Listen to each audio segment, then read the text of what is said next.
Many people are being exposed to DEI trainings that are very similar to the social justice curriculum I encountered in my graduate counseling program.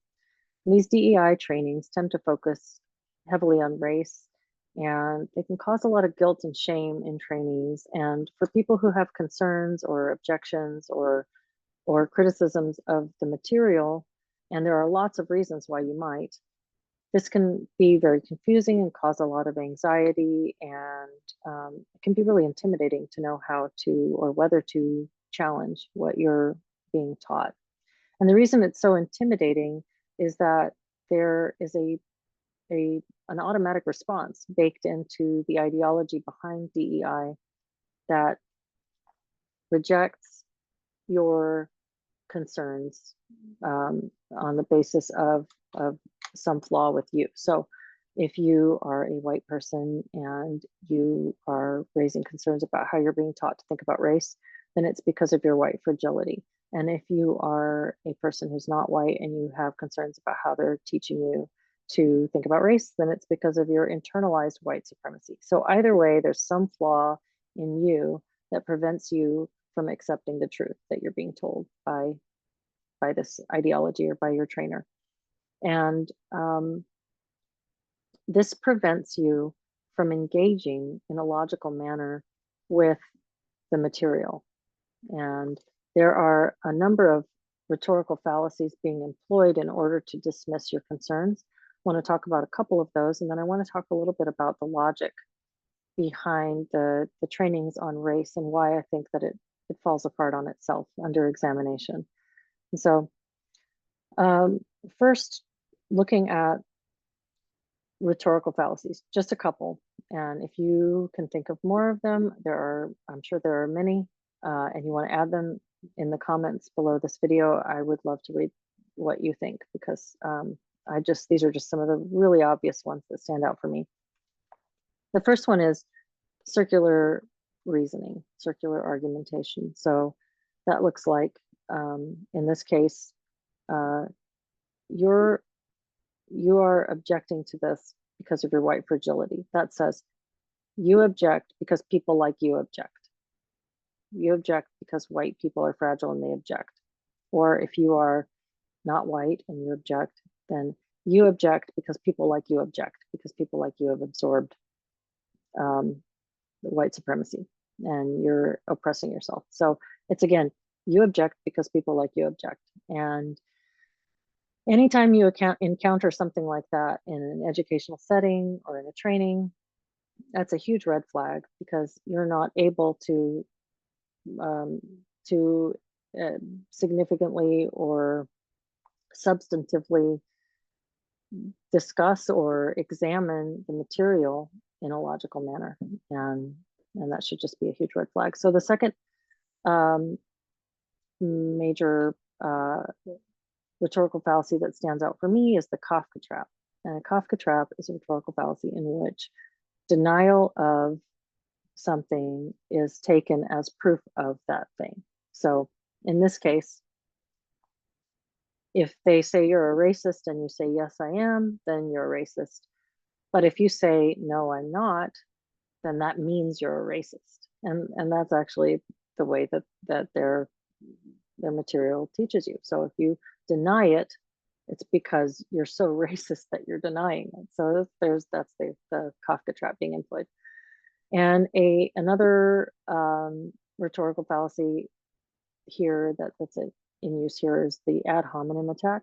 And that's one in which, if you raise an argument, instead of responding to the content of your argument, the other party attacks something about your character. So in this case, whatever your objection is, whatever your concern is dismissed and sidelined, and instead they just look at you, and it's because something's wrong with you. You're either white or you're internalized racist or white supremacist. So that's just three of probably many. Again, please feel free to add your thoughts in the comments. I'd love to read more of these. But I wanted to also just take a moment to look at the logic that underpins the DEI trainings on race. And I wrote an essay a little while back for Critical Therapy Antidote called The Future of Counseling is Racist, where I went into some of this.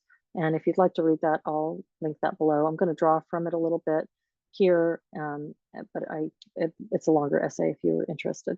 So looking at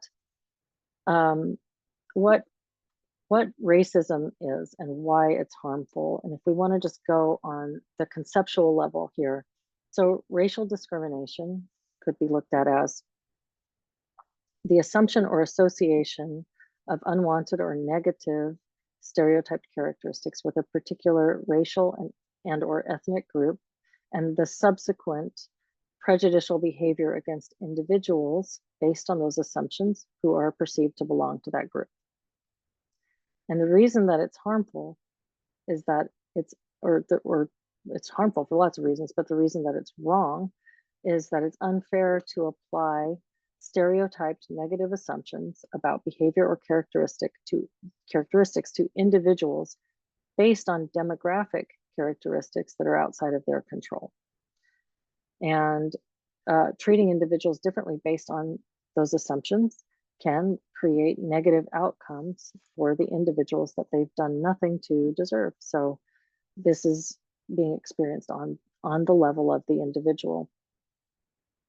When racial discrimination is widespread in a culture, it can create negative impacts that are magnified, and they can have broad societal or intergenerational outcomes. And the many experiences of racism in a culture form social patterns that can and should be considered on a sociological level. But most importantly, each of those experiences, those harmful impacts, impact an individual who directly feels the negative outcome of racism or racial discrimination. So even at the group level, we're still talking about an aggregation of individual harms.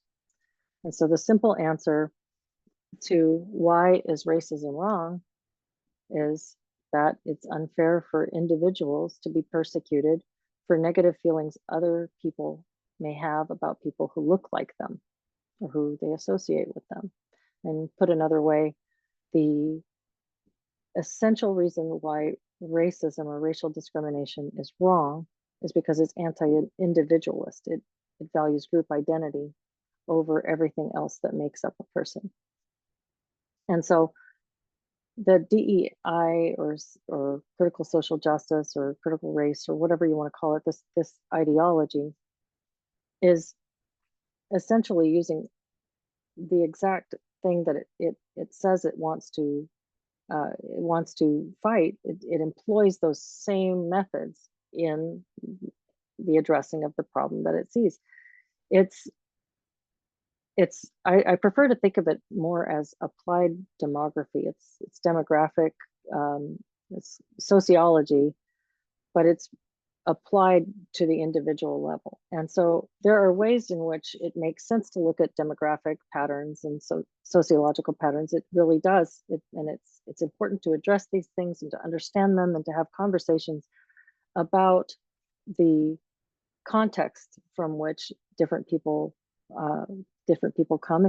And to use one of their favorite words, if you live in a multicultural society, which we do, it makes sense to understand the different contexts from which other people around you may come, and to have conversations about those things. But what doesn't make sense is this distillation of the group aggregate back down to the individual, and this treatment of the individual as a representative of that group.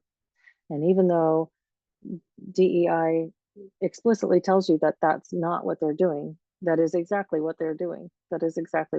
So the antidote to racial discrimination is not more racial discrimination, but recognition of the value of the individual.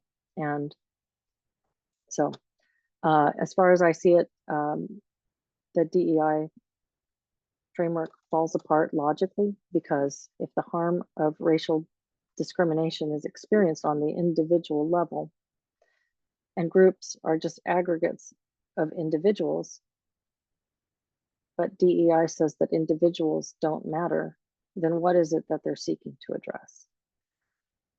I think they're throwing the baby out with the bathwater, in my opinion. And I would love to see your thoughts. So if you want to share any thoughts or responses, or or add to the list of rhetorical fallacies, please feel free to comment. And thanks very much for watching.